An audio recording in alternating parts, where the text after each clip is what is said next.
Pemirsa, Nafsiah warga Desa Belangganda, Kecamatan Jempa, Kabupaten Biren tinggal di rumah tak layak huni. Rumah yang kondisinya sangat memprihatinkan dan tidak layak huni tersebut sudah ditempatinya bertahun-tahun tanpa sentuhan dari pemerintah setempat.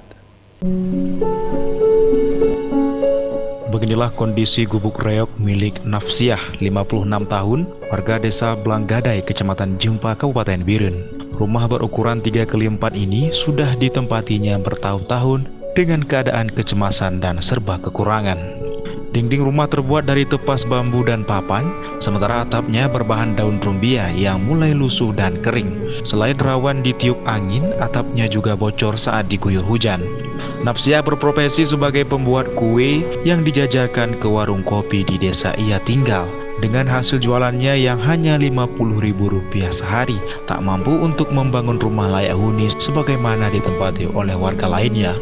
Tinggal seorang diri setelah suaminya meninggal, ia ditinggal seorang diri di gubuk reog ini. Sementara suaminya sudah meninggal dunia 15 tahun yang lalu. Sedangkan anak-anaknya sudah tidak tinggal lagi bersamanya lantaran kondisi rumah sangat sempit untuk ditempati. Nafsiah mengaku tak mampu memperbaiki atap rumahnya yang bocor karena keterbatasan. Lama tinggal di rumah yang kondisinya seperti ini, Bu? Udah 3 tahun. 3 tahun. Sebelumnya Ibu tinggal di mana, Bu?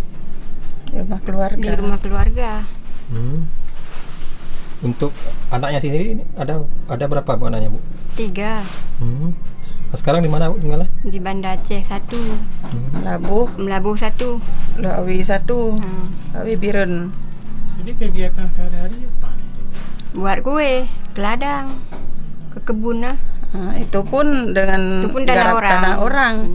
Sewa. Kini ia hanya pasrah tinggal di rumah yang tak layak huni.